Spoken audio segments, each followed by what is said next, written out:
Hello, friends. It is holiday party time.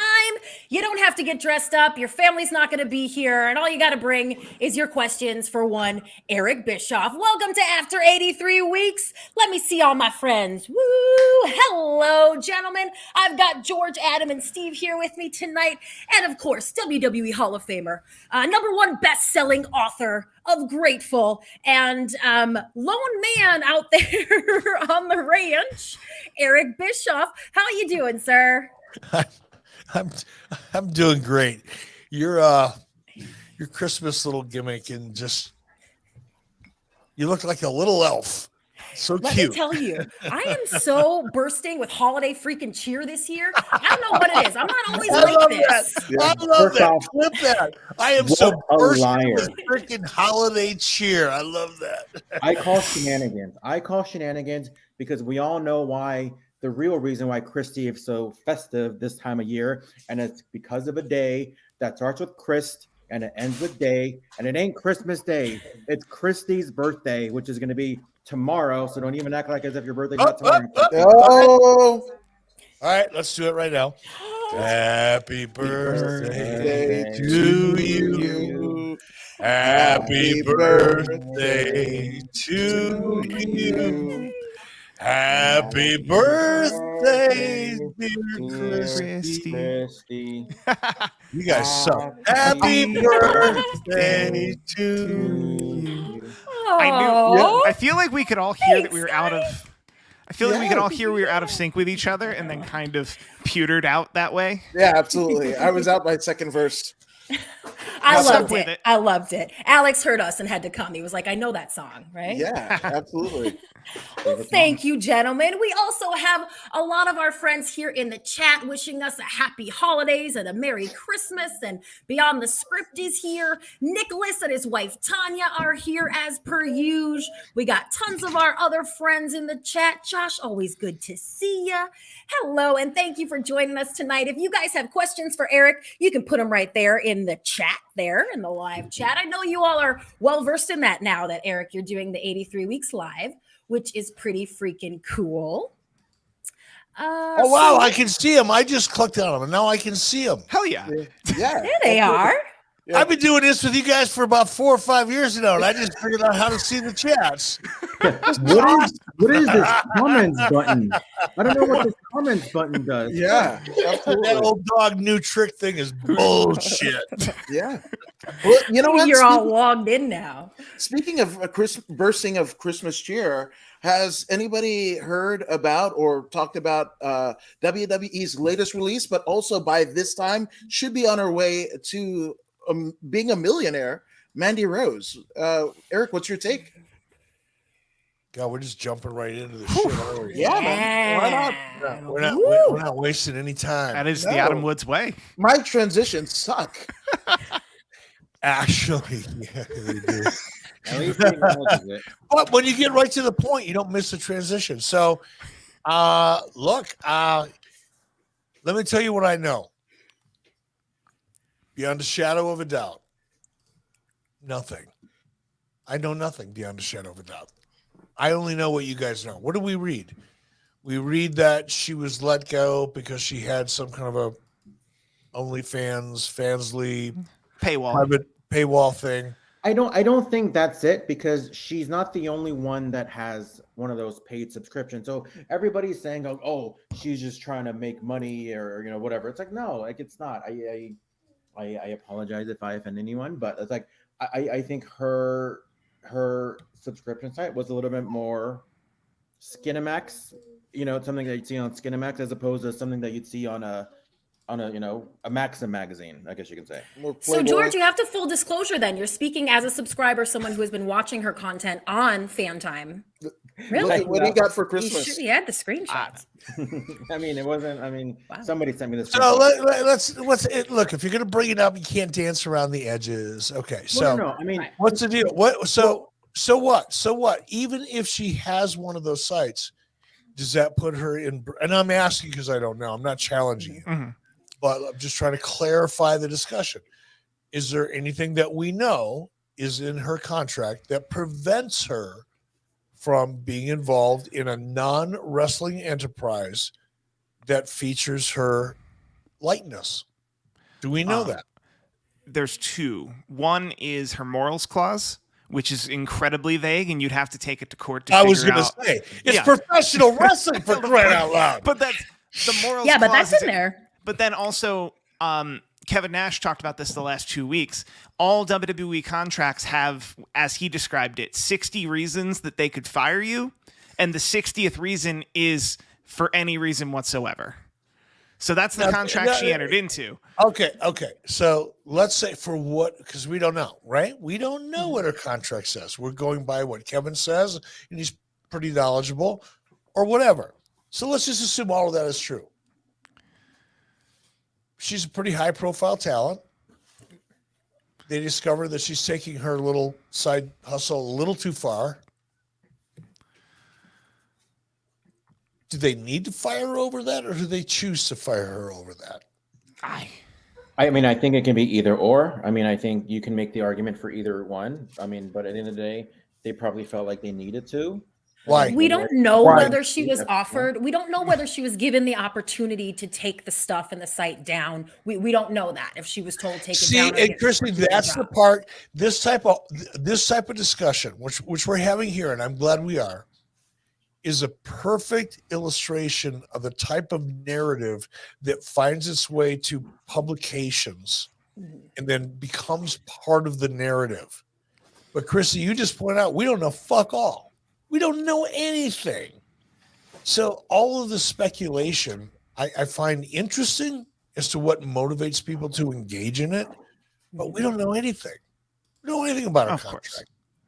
True. We don't know anything about what was going on behind the scenes. So unfortunately, we're left to like make shit up. And it's more fun making shit up than to talk about what we know. But I mean, for all we know, maybe she quit. Maybe she said, "All right, well, I'm not gonna give up the site." So, again, we don't know. So one thing that we do know, or at least came directly from her agent, said that she is on track to make $1 million by Christmas, that she has already made $500,000 in the week since she has been released on her fan time page. So I think that's something we can have a little fun with, because that came straight from the agent. So $500,000 in 7 days, and she's going to make $1 million. Can anyone, can we say maybe this isn't the best for her when we hear those kind of details? I don't know. I think the part of this that I sort of had a problem with was, who's the moral authority here, right? Matt Bloom, Shawn Michaels, the moral authority. Like, yes, keep writing NXT. You're doing a great job, but the moral authority, probably not. So where did Shawn Michaels get thrown into the conversation? Well, reportedly, Matt Bloom brought the content that she was putting out to Shawn Michaels on the day of their last taping, and he said, "Well, what did I tell you about Matt Bloom? First of all, let's go right to the source. What's Matt Bloom up to?" Don't get me started. Subscribing. Prince Albert. Hoping to see Tino on there. Moral authority? I don't know. And Eric, when you bring up the thing about the contract and we don't know what's in it, what we do know is that it is extremely vague, likely in accordance with morality and nakedness and all that sort of stuff. Yeah. If Mandy called you tomorrow, Eric, yes, and she said, "Eric, what should I do? Eric, what should I do? Should I try to go to AEW? Should I go hardcore?" Here's what I would say. I would say, Mandy, what the fuck are you talking about? Go to AEW. You're making more money 45 minutes a week than you could make in the next 2 years at AEW. Why would you do that? No, man, she's been to the mountaintop. If she's going to go the route of OnlyFans or Fansly or whatever thing I don't have an opinion of it. I think it's kind of great. If I know this is stepping into probably a conversation that we shouldn't, or I shouldn't, but I don't pass judgment. If women or men decide that they want to be involved in OnlyFans, then I don't care. As long as they're not hurting anybody and they're doing it on their own volition, what do I care? I don't see the conflict. Now, if it's hardcore porn or there's degrees of everything, but generally speaking, I don't get it. This has brought up some conversation about exploitation as well in, how much of her sexualized is WWE allowed to put out versus her. She had some photos on social media just in the weeks before this where she was completely nude, covering herself with 2 titles, So WWE what? titles. So Well, that's what I'm what? saying. So if that was okay, how is she supposed to know where the line is? Exactly. So what? How is she supposed to know that's okay, but what she wants to post on Fan Time is okay? You know what I mean? If anyone's going to say what's exploitative to her, it should be her. I kind of agree with you. I don't kind of agree with you, but I agree with you. There we go. That's what I'm talking about. Yeah. Wait, is that on her main picture? Is that her Yeah, main? that's her. Yeah, That's her banner Twitter. photo on Twitter. Twitter. All right, Yeah. take me back to that picture one more time. Whose belts are those? I can't tell. WWE's. Yeah. Okay, And- that's different. That's different. Now you're using their intellectual property promoting yourself on your own fan page. That I'd throw a flag on. So she posted those publicly a while ago, and they were okay with it. That's what I'm saying. Like, I if don't that's think she's naked in cool, those pictures, anyways. they were okay with it. Well, all right. But if WWE was okay with her posting those photos, then how is she supposed to know where the line is? How is she supposed to know that last week it wasn't going to be okay anymore? So let me just give you the other side of the coin. And we're all projecting here and we're all kind of guessing here. And it's all hypothetical. None of this means anything. But what if she asked for permission to post that picture? So, yeah, they were okay with it because she went through the proper protocol and asked. I see what you're saying. Mm-hmm. There's always that other side. There's always that other side. It's so easy to jump on the side of your emotional tendency. If you relate to an individual or you relate to a situation or whatever, it's always easy to gravitate towards that as that's the answer. But there's always another side of shit. Got to at least kind of think about that. There's my lesson. You can snatch the pebble from my hand, grasshopper. I dare you. There you go. If we're going by the reportedly, I think I've heard the Mattel portion of this story enough that I can't discount it. That it's not, she was on the edge of whatever their morality clause said, and then Mattel, who is probably a $2, $3, $5 million a year deal, said, "Hey, we don't like that," and then they asked her to take them down. But that's me speculating. I don't know. So they may have asked her to take it down, and she may have chosen to say no, because she was probably making as much money or more. You know what I mean? It's like, who knows? Who knows? Let's quit speculating. Yeah. Here's what we. Good for you, Mandy. By the way, Yeah. if I could make that kind of bread, having that kind of fun, I'd be doing it all day long. Yeah.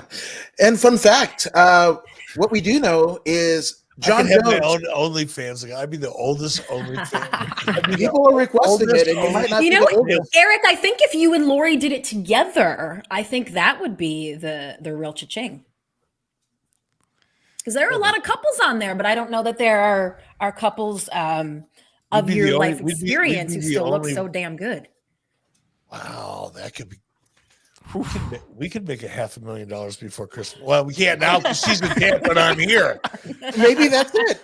I'm Yeah, not just doing start with your solo folks. vid. But here's one thing that we do know, that Mandy Rose, or the artist formerly known as Mandy Rose, and former light heavyweight champion John Jones have the same manager, and I think that's amazing. Oh, interesting. Yeah.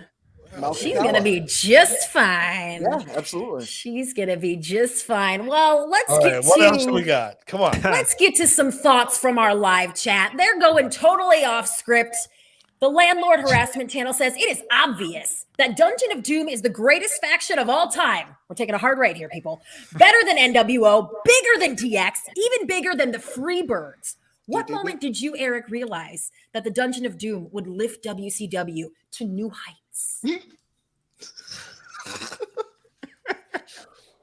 First time I tried psilocybin. 10 points. I said, what is psilocybin? Oh, it's just a mushroom. It's no big deal. It grows in the dirt. Well, That's what they all say. I figured out that it actually grows in cow shit in the desert, but they said no, it grows in the dirt. I said okay, I'll try it. Put some in some tea. Next thing I knew, boom, Dungeon of Doom on my TV. Love it. We just got banned from YouTube for that because we're talking about shit like that. It was all a joke, folks. It never happened. Yeah. Don't ban us, Mr. YouTube, please, Mr. YouTube. Yeah. Oh yeah, because they don't want you to promote on here. So even if we just I'm say not the promoting words, it. It was a joke. It was parody. Joke. Well, Walker I mean, Brothers, get your. speaking of Dungeon of Doom, though, and I'm not saying it was the greatest thing ever, but do you think it just gets a bad rap in general just because of? I mean, wrestling is a popularity contest to begin with. You know what everybody thinks it's cool or not cool. Again, I'm not saying it's the greatest thing in the world, but do you think it just gets a bad rap because of the time period of like '95 when wrestling was down in general, or because it was in WCW? Oh, boo, WCW bad. No, it wasn't bad. That's just a narrative that everybody likes to tell. Do you think it was really that? I don't think it was that bad. I mean, for all I know, I was a kid when I was watching that stuff, and I'm like, yeah, like keep giving me more. Like I'd love to see. Like I guarantee you, if that was out today, WWE would be making millions of dollars. And speaking of Mattel, and a Mattel action figure with the Dungeon of Doom and the Zodiac and the Shark and all that jazz. So I just think it's a big narrative. Do you think a lot of it? Do you think I'm just all boo ha ha, or do you think maybe it wasn't as bad? It just No, I think you touched on several things. God damn, you covered a lot of ground. No, but I think initially my thought is it gets a bad rap partially because of timing. That period of time when Nitro first emerged and I was leaning into more reality, surprise, shock, bringing out Lex Luger, giving away finish, all that stupid shit I was doing, all of that was designed to create tune in and to appeal to an older demographic. And when that started working, I started realizing that our characters also had to appeal to an older, and when I say older, I mean 18 to 49-year-old demographic. So that's when we started leading into more reality, and which actually led to the NWO. But there was about a 12-month window there, 9-month window there, that was kind of a transition window where we were still mostly presenting, even early Nitro, even though we began trying to lean into reality a little bit more and surprise, we were still pretty much presenting a late 80s formula, a WWE light formula. And the Dungeon of Doom was part of that. It reflected that period of time when we were still hanging on to the last vestige of what worked in the 80s, the over-the-top, very animated kind of, and this leads me to your second point, childlike presentation, because you pointed out in your setup for this that you were a kid. Well, things that appeal to you as a kid aren't going to appeal to you when you're 18 to 49. That character or the Dungeon of Doom just happened to appeal to you at a point in time in your life when that type of character presentation would be appealing to you. It wouldn't be 6 years later. And that's another reason why you still think, because it brings you back to that period in time that you still remember because it makes you feel good, like we all do for different things in our lives. Mine is macaroni and cheese with paste picante sauce, but whatever. We all have those things that bring us back to that moment in time and go, oh, that was the best back then. Oh, man, that makes me feel good. I remember that. So, apples and oranges. I have to try that. Apples and oranges, but you can say the same about like a John Cena, where he wasn't appealing the adults, he was appealing the kids, but yet he still was bringing in those numbers and the ratings. Say that again. I muted you and I didn't mean to. I'm saying because a lot of things that appeal to as a kid may not appeal to the adults, but you can say the same thing about like a John Cena. In what way?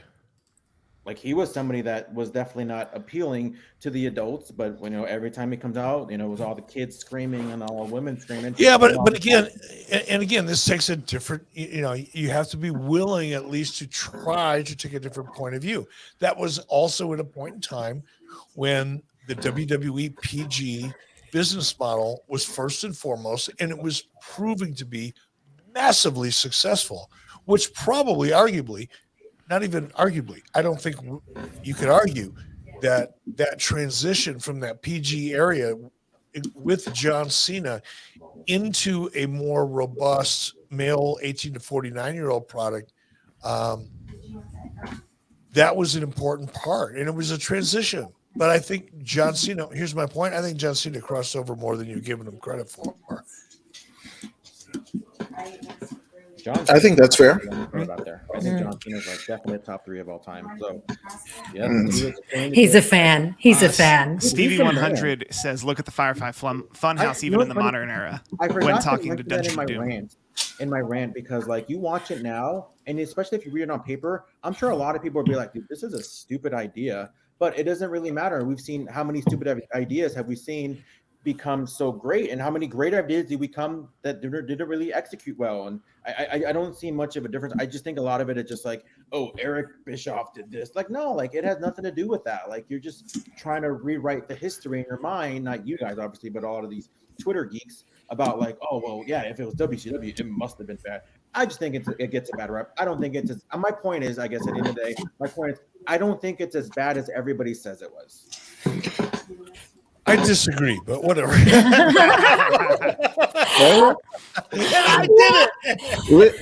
did it.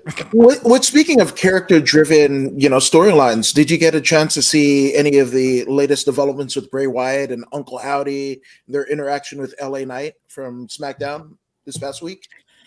Zero. Ooh. Zero. Are you watching anything wrestling-wise right now, Eric, or do you think you will in the next few days when you got some time off? Anything on your radar? Well, it's Thursday, so I won't have anything on my radar until next week. And I'm going to be in Tampa. Hopefully, I'll be in Tampa next week, so probably not for the next week or two. I mean, I'll try to keep up, on social media and clips and things I follow, but, I don't have any plans to sit down and cook a dinner and watch wrestling on TV.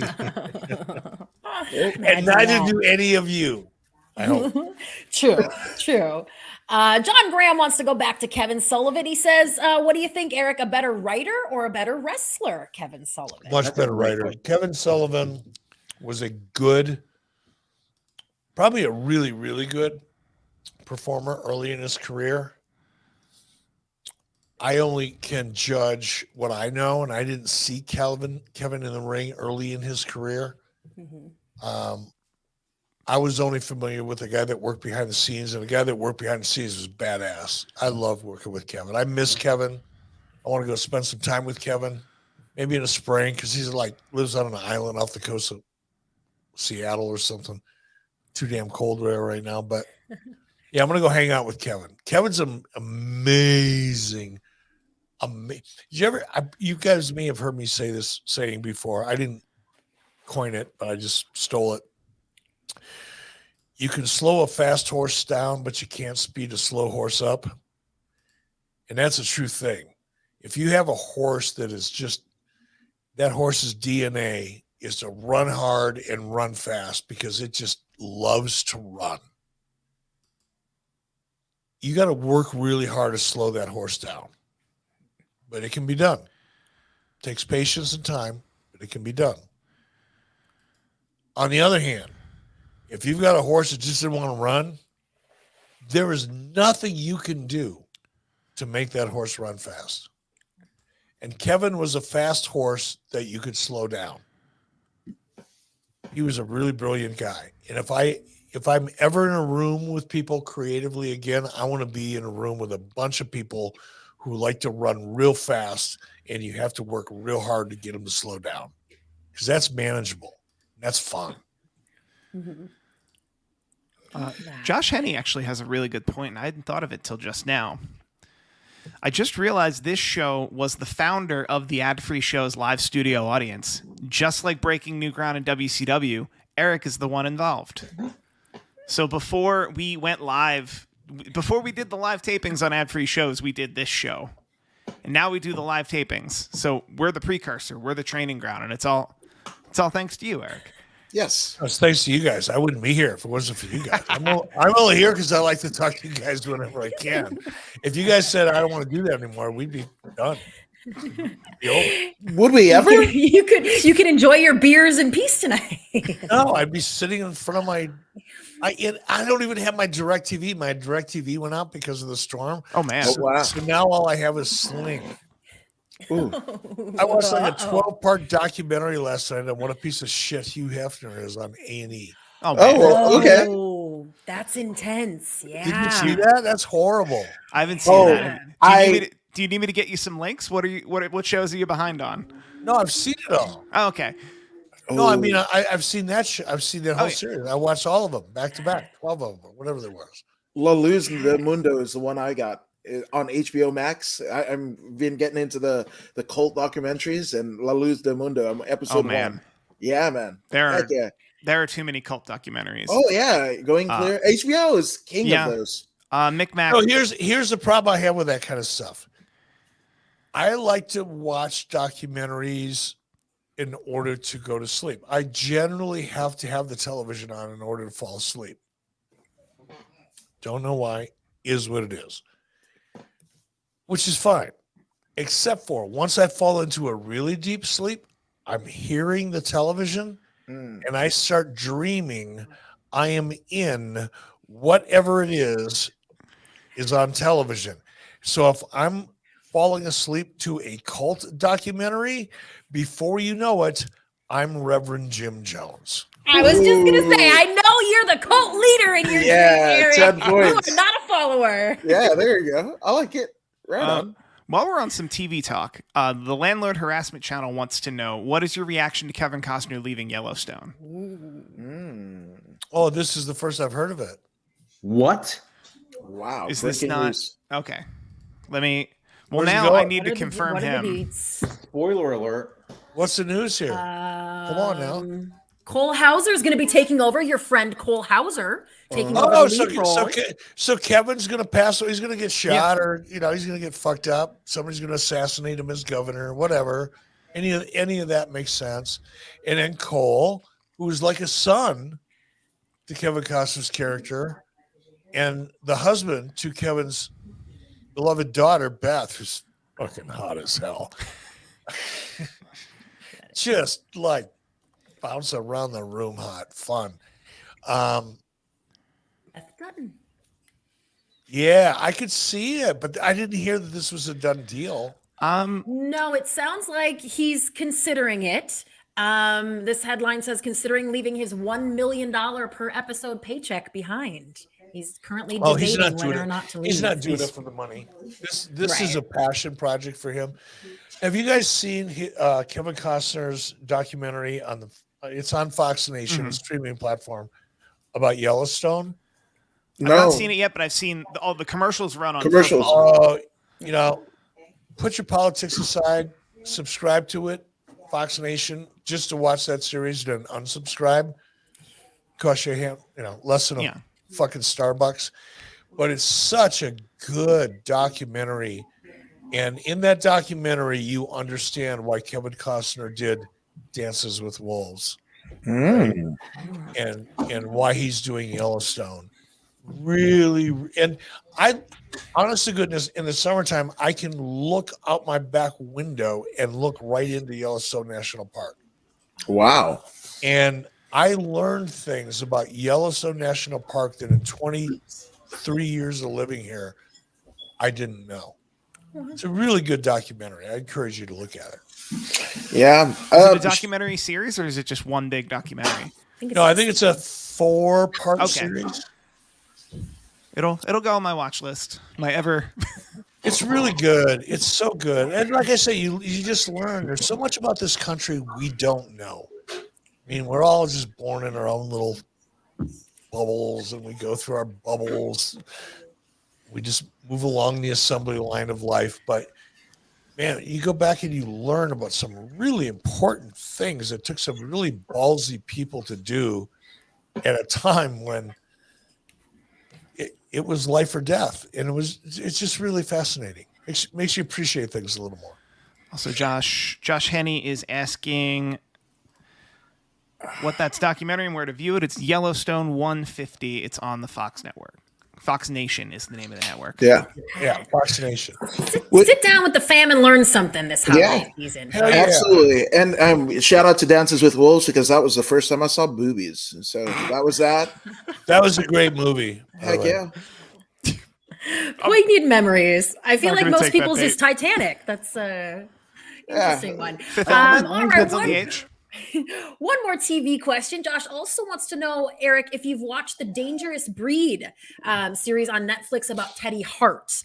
This is something I know you guys, George, Steve, and Adam were talking about earlier it's this actually week. on maybe Peacock. taking in. It's actually on Peacock. I haven't gotten past episode 1, but oh my gosh, what the heck is? I mean, there was a bit of it, and I think they allude to it, but Teddy had a younger brother, Matt, or a brother of some sort, and he had a flesh-eating disease. And when Matt passed away due to the flesh-eating disease, Teddy went off, like weird.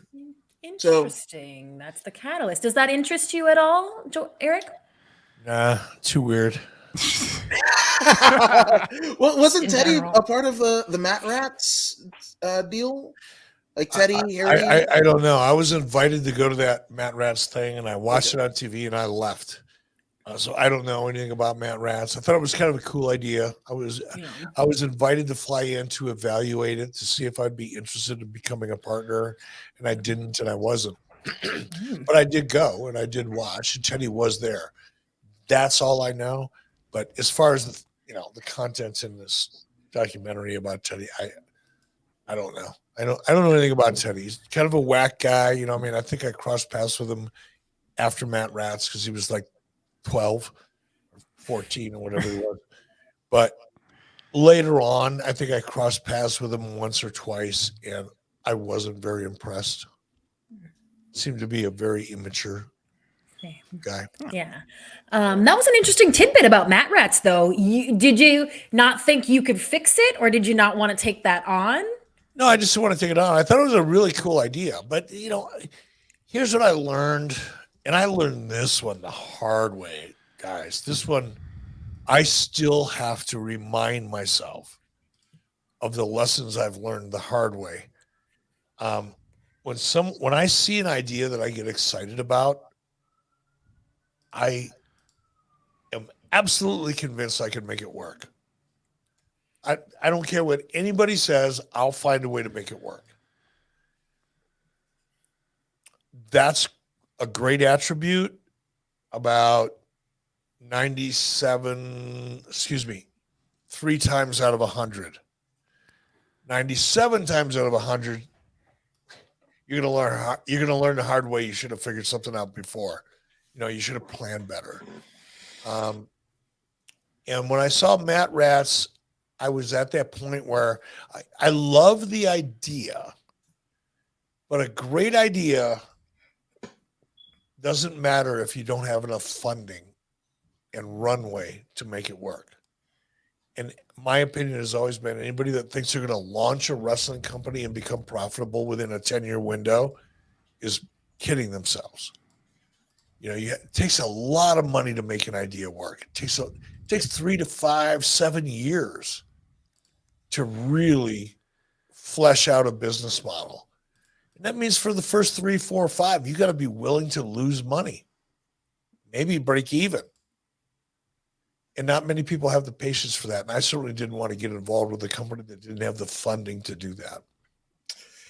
Well, there's a guy in Jacksonville that might see different. Well, no, I mean, that's funny. But look, Tony's got all the money he needs. Right. Tony is not for lack of funding. Right.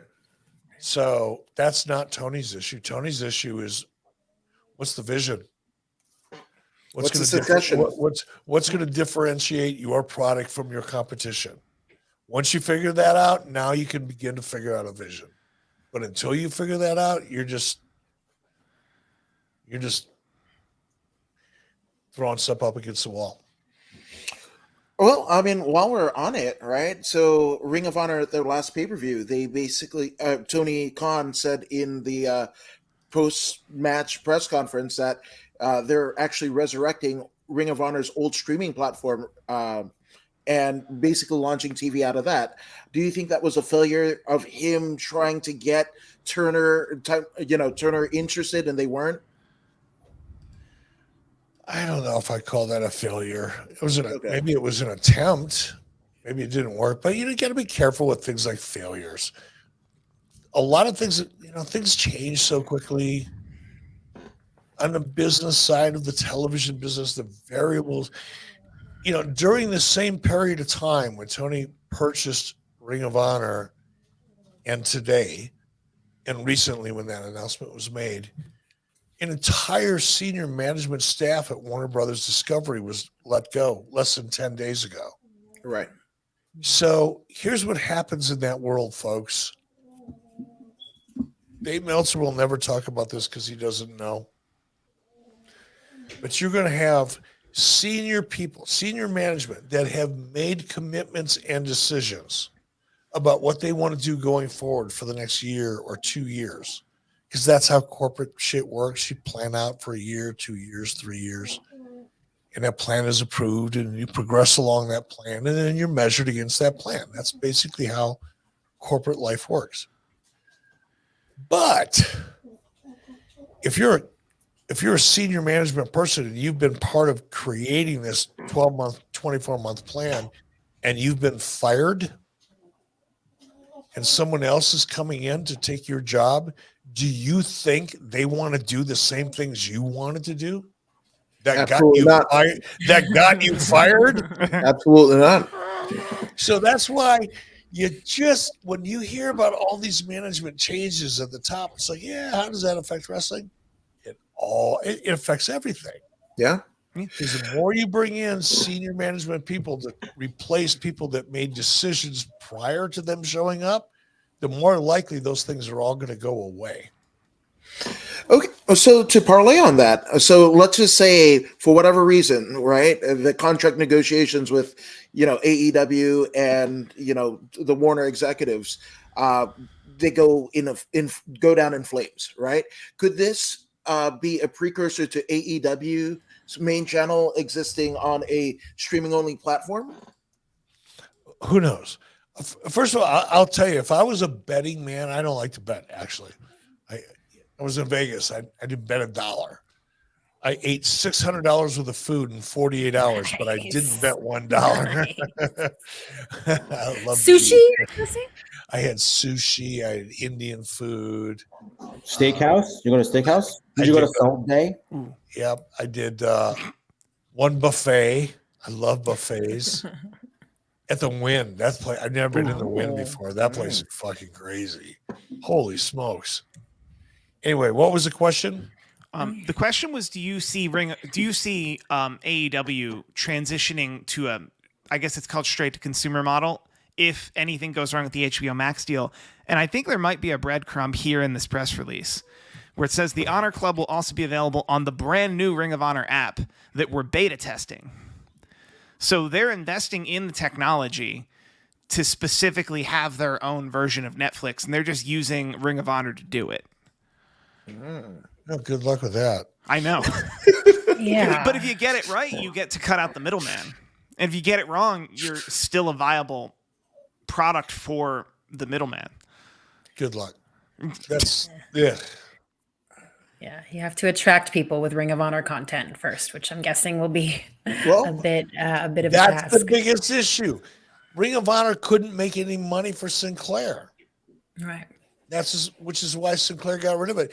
The YouTube revenue from Ring of Honor was negligible. It was shockingly low. It has no value because it created no revenue. It created no revenue because it didn't resonate with a significant enough part of the audience to be a viable business model. For crying out loud. That's why Sinclair sold it. And Tony's going to buy it and then revert back to the model that didn't work in the first place. Yeah. Is that what we're saying? He's got high hopes. I was about to refute it, and now I'm looking at their YouTube revenue, and you're right. I know I'm fucking right. I'm always right. That's why you guys talk to me. That's why we go to you. Facts. All the time. You do your research. You can do your fucking Google search. And I'm still going to be right. I thought they were exploiting their lottery more. I thought they were exploiting their library better than they are. It's a good thing you would call me before you would buy them. Sure. Yeah. There we go. Here's a comment from one of our live chatters. Jared said, Merry Christmas, Mr. Bischoff. Hope you return to Melbourne, Australia sooner than later. I would love to buy you a cold beverage. All the best to you, sir. What are your travel plans for 2023, Eric? What's on the calendar? Wow, I've got something to do in Denver for a documentary. I've got something to do for WWE in January. Did I say November? No, January. You said Denver. Yeah. Denver. I'll be in Denver. I'm going to. We've got an 83 weeks live show in Atlanta on January 15th, I believe, 14th or 15th. It's in association with the Impact Wrestling event. It's going to be great. We're going to be there. Center Stage. I'm going back to Center Stage. I can't wait. I honestly cannot wait. It's going to be a really cool homecoming for me. And then we're going to do an 83 weeks live show from there. So yeah, now we got a graphic. Very freaking cool. Thank you, Steve. Appreciate that very much. And you can see right there how you get your tickets. It's going to be a blast. That's all I got. I'm going to be in Melbourne, Florida on February 11th, I believe. And that's so far all I got for the rest of the year, for the first part of the year. Well, we can say that there's going to be a StarCast in Australia. We just don't know the date. No, there is. I'm sorry. I drifted off into where I'm going to be in February. Yeah, we are going to come to well, it's presumed we're going to be in Australia probably towards the end of 2023. And obviously we come to Melbourne. Oh, Mick Mac will be there. Yeah. And Speaking of, let's throw one in from Mick Mac. What do you call a broke Santa? Saint Nicholas. Yeah, but look at that picture he has of his avatar. I mean, it's like me. Yeah. What a fucking horrible picture of me that is. You're like very blonde in this too, unless it's just a filter. No, it's just a light. Or maybe it's Mick Mac because he's kind of weird that way. But no, it's just my hair being silver. But look, I was just such a sour look on my face. It's disgusting. Speaking of Australians, we got $10 Australian from Jared, who just asked us that previous question. Great, that's like $2 American money. No, it's the opposite. It's more than that. Ooh. Yeah. I know you were just talking about 2023, but for 2022, is there anything that you were grateful for? Speaking of grateful, I think you need to be a little bit more grateful for Jared's donation. Yes. That was a very nice donation.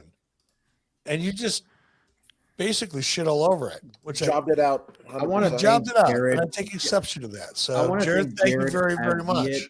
I want to thank Jared A. For his kind donation. He has a question. Thank you so much for everything. He does have a question. Where were we? What are you grateful for? What are you grateful for in 2020? What am I grateful for? First of all, honestly, not to shift gears at you guys too much, but I'm grateful for my faith. Grateful to God, because none of this would happen otherwise, and I wouldn't be doing this. So first and foremost, I wouldn't have my family. I wouldn't have the relationship with my wife. My life wouldn't be what my life is without God. So, bing, first. Health, same thing, thanks God. Beyond that, I'm grateful for my dog. I'm grateful for the quality of life that I have. I'm grateful that I really don't want anything else. And that's a really weird thing to say, but I'm so content with what I do have and grateful for what I do have. that for the first time, and it's not like new. This has been like the last 5 or 10 years, but like I don't want anything. If I won the lottery tomorrow, I don't think I would go out and buy anything. I might do some shit, you know. I might like fly my family to Scotland for a vacation and things like that, but things, physical things, tangible things, I absolutely have no passion for. I'm grateful for them. I don't want to sound like a pig. I have a beautiful home and I know that. I live in a beautiful area and I know that. But I don't need anything else. I'm good. And I'm grateful for that. You'd also be Here's- grateful if people go to bischoffbook.com and get that hardcover of that paperback. I had that queued up because I know that's what George was trying to cue you into, but it got deeper. There Oh no, I totally forgot about his book. Oh, well, then I'm kidding. here I am under the I was bus. gonna say, Wow. Ouch. it's a good read, folks. Get Yeah. up in there. I was had gonna say fun. something, I had but fun forgot. doing that book. I had fun. I was, digging into your own head is kind of cool. I don't do it unless somebody forces me into it. No, I don't even like to be in my own head. Fuck. You think Meltzer hates it? You need a Guy Evans or a Conrad Thompson to kind of Yeah, in there. it's just I'd rather not talk about certain things. I mean, and the way that sometimes manifests or has manifested is I get defensive, and being defensive is kind of a negative gig. It's just and it's not fun. And I've learned with Conrad and my wife to look at those situations and have fun with them and look at the bright side. Really, just look at the bright side. It's like, here's a perfect example. I was supposed to leave Wednesday morning, fly to Tampa. My daughter was leaving LA Wednesday morning. She was going to get to Tampa about an hour after I did. My flights all got canceled. I came home. Likely story is I'm not going to make it to Tampa for Christmas. And I know my wife and my daughter and my son have already expressed some concern over that. And I'm having a hard time convincing them that I'm good. Because my biggest issue was getting my daughter to Tampa. Because she's not married. She doesn't have a significant other. I've got my wife 365 days a year. My son Garrett has his wife and now his son 365 days a year. My daughter's, she's flying solo in LA. And my biggest fear was my daughter's going to spend Christmas alone. Well, she's not. She's going to be with my son and my wife and my son's wife and her nephew. And if that's all I get out of this, I'm good. And me and Nikki will have a blast. And I'm grateful to be able to get to that point. Nikki's going to have a riot. She's going to, oh my God, I love it. I love it when she leaves. I want to live alone with him. He's so fucking needy. Does Nikki take the trek with you out to the studio there, or is she in the house? Yeah, no, she's right here. She's laying down because I fed her. So she's like a fat pig. She's laying by the front door. We love that. She's Hi, going to be... Nikki. She's doing what I'm going to be doing in about 90 minutes. There you go. With a few less beers. All right, we're going to jump back into some more of our questions here from the live chat. Landlord Harassment Channel said the NWL borrowed heavy from the Freebirds. Eric, do you agree?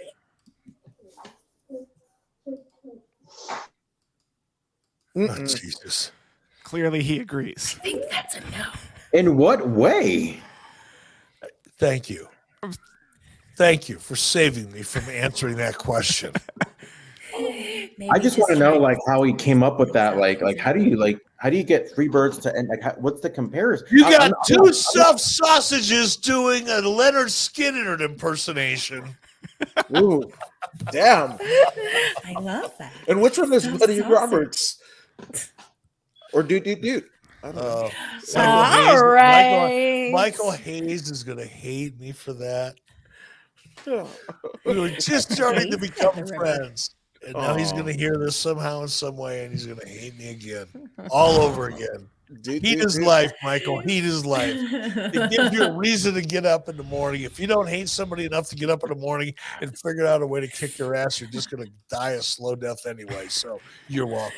So He'll heat get his back life. at you somehow. Mick Mac out here trying to get some heat, changing his Oh, boy. profile photo I don't even know what to that a is. Magnum PI at Christmas. Eric Bischoff looks like. So Eric, wow. I think you should get some of those shades, EB.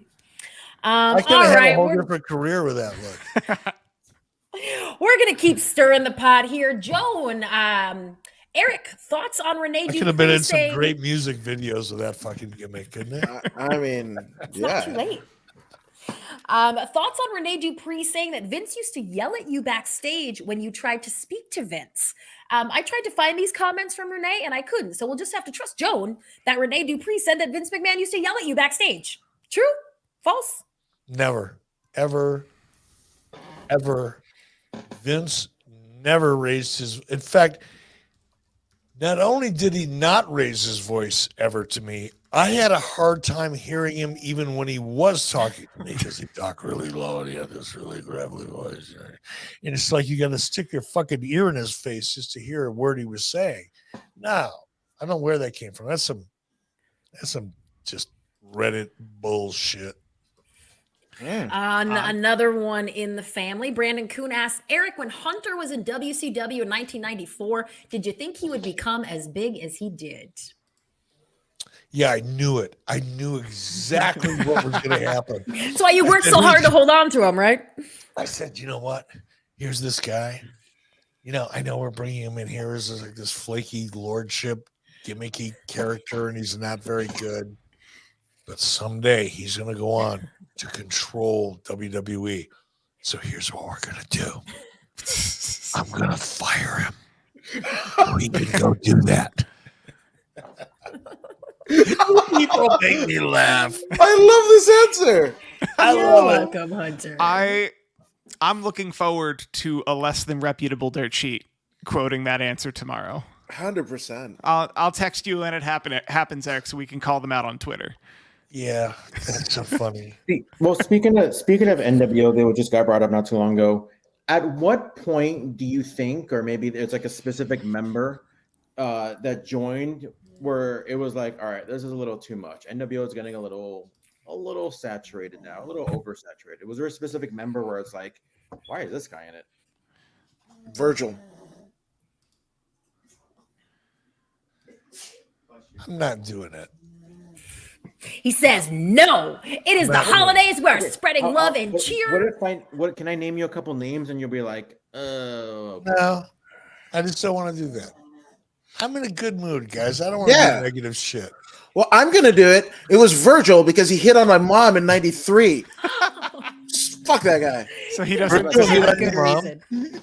I think my mom he'd was be good looking. offended. I bet your mom is hit hot. on your mom. Yeah, she was. Yeah. She was. Yeah, 100%. So I And guess. Virgil's a good-looking fella. Yeah, I mean, not as good as my dad, obviously. that's a compliment to your dad. Could have had a new stepdaddy, Adam. Oh, geez. All right, we're gonna wrap our public party and get to the private after party here very shortly, but we'll end off with this one from Mick Mac. Eric, what's a great book to buy for Christmas? It is the one we were telling you about before. It is called Grateful. You can get it on Amazon or at ericbischoffbook.com. And trust me, it is a very heartwarming read. I don't know that Eric will admit how inspiring it truly is. And I know you all are looking for the wrestling juice. That's in there too. But it also makes a great gift. So go head on over and get Grateful for Christmas for yourself or someone else. And make sure that you are subscribed right here to the 83 Weeks YouTube channel. Eric, you're at 80,000 subscribers now, just growing, doing it up. We love that. And we, of course, do a little private after party after this for all of our ad-free shows. Wait a minute. We're at 80,000? Yes. Yeah. Kevin Nash is over 140,000. He's been at this for about 2 cups of coffee. Ooh. But you made him. So his 140,000 subscribers are your 140,000 subscribers. No, they're not. No, they're not. Not how it works, Christy. I see my Trust me. check every month. They're not. He gets the NWO money. He gets the YouTube money. He gets everything. Marsha. Again, hit that big red subscribe button, folks. And if you are an ad-free show subscriber, stay tuned. We've got more after 83 weeks coming for you. Thank you so much for watching, everybody. Please enjoy the holidays. Have a Happy safe holidays. and happy Christmas and New Year's. We love Ho, you ho, all, and we ho. will see you again soon. Oh, Christy Tree. Oh, Take Christy care. Tree.